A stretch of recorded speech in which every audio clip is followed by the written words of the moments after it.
Good afternoon and welcome to this Thursday, November 19th edition of Westman Newsline. I'm Charles Tweed alongside Shondell Karcha and Jessica Glasgow. In today's news, a possible death from the H1N1 vaccine, more concerns about the new police station, and we'll be hitting the water with the dragon boats. And Shondell will be in with sports. Shawnee, another big game for the Wheat Kings last night in Swift Current.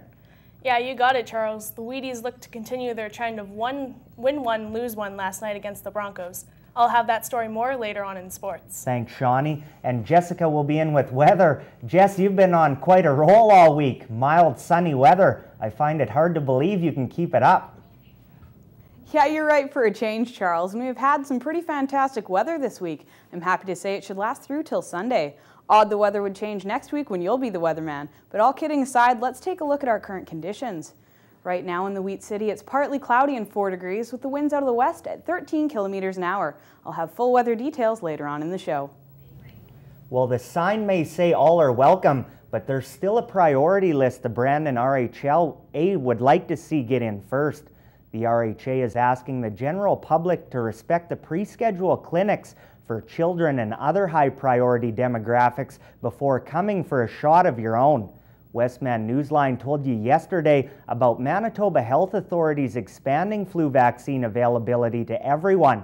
But because Brandon schools are closed today and tomorrow for parent-teacher interviews, the RHA hopes to reach as many school-aged children as possible during that time.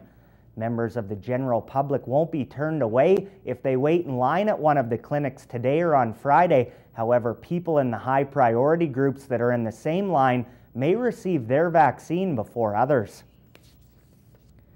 And while there have been few incidents of side effects to the vaccine, more stories of possible serious reactions are beginning to surface. The family of a Manitoba woman who died 5 days after receiving the swine flu shot is looking for some answers. They want to know whether Sue Lee Wong's death is related to the vaccine or something else. Doctors told the family Wong died of a blood infection, while more tests will be done to see if the vaccine played any role. As well, Wong's 7-year-old daughter Angela, who has also received the vaccine, has been in hospital with a fever and swollen legs.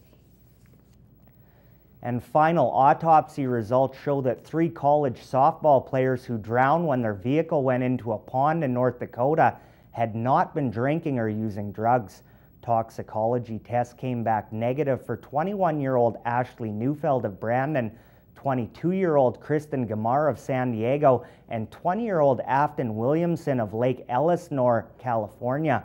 The bodies of the 3 Dickinson State University students were found November 3rd inside Gamar's SUV, which was submerged in a 3-meter deep pond about 15 kilometers northwest of Dickinson. Police authorities have ruled they likely drove into the water due to darkness. And the head of Brandon's police union is worried that attempts to rein in the cost of the new police station will lead to cuts that prevent officers from doing their jobs. Brandon Police Association President Kevin Lowen said that plans weren't lavish in the first place and suggested it's time for the city to accept that the project is going to cost more than expected. Lowen said training areas have already been cut from the project and suggested the building isn't worth all the upgrades it needs. Police Chief Keith Atkinson defended the project, saying he won't sacrifice effectiveness for savings and that it's worth renovating the building. Not too many people are familiar with the sport of dragon boating, but Natasha Bowlby wants to change that. Newsline Chris Taterin has more. Dragon boating is an ancient Chinese activity that Natasha Bowlby was introduced to by her mother, and she loved it so much she wanted to share with the Westman area. Dragon boating is a 40-foot long fiberglass boat. There are 20 people in it. They sit side by side, so 10 rows of people. There's also a drummer that keeps the beat of the boat, and also a steersperson to hopefully keep them on course. So it's trying to get 20 people in unison to paddle a 40-foot boat across 250 meters or 500 meters. There have been a few dragon boating demonstrations put on by various groups in the Brandon area, and Bowlby thinks that these have drawn enough attention to make it a full-time activity. She wants to put together a recreational and competitive team to share with the sport with more people, claiming that it is a great way to meet new people and stay in great shape, not to mention being a lot of fun. The only thing bowlby requires are a few extra paddles, the bodies attached to them, and the spirit behind them to make this work. Right now, Bowlby is just looking for interest. If enough people show it, she can move on to the next part of her plan as early as possible, hopefully hitting the water as early as weather will allow. Dragon boating hopes to be the next great activity to be available at the Brandon Sportsplex. So if you're above the age of 18 and are looking for something new to try and meet great people, make sure you drop Natasha a line at brandondragonboat@gmail.com. They'd love to have you and are always looking for new people. From Westman Newsline with photographer Jared DeLorme, I'm Chris Tataryn. And with Black Friday only a week away, the dollar is in pretty good position for some shopping south of the border, and it might even improve more still. With that in mind, let's take a look at where today's money markets are currently sitting.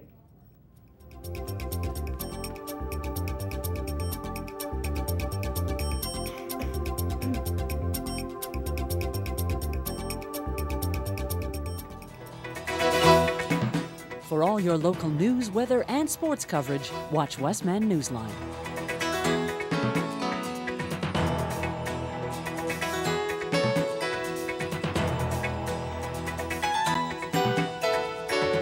Broadcasting from Assiniboine Community College on Tuesday, Wednesday, and Thursday at 1 o'clock.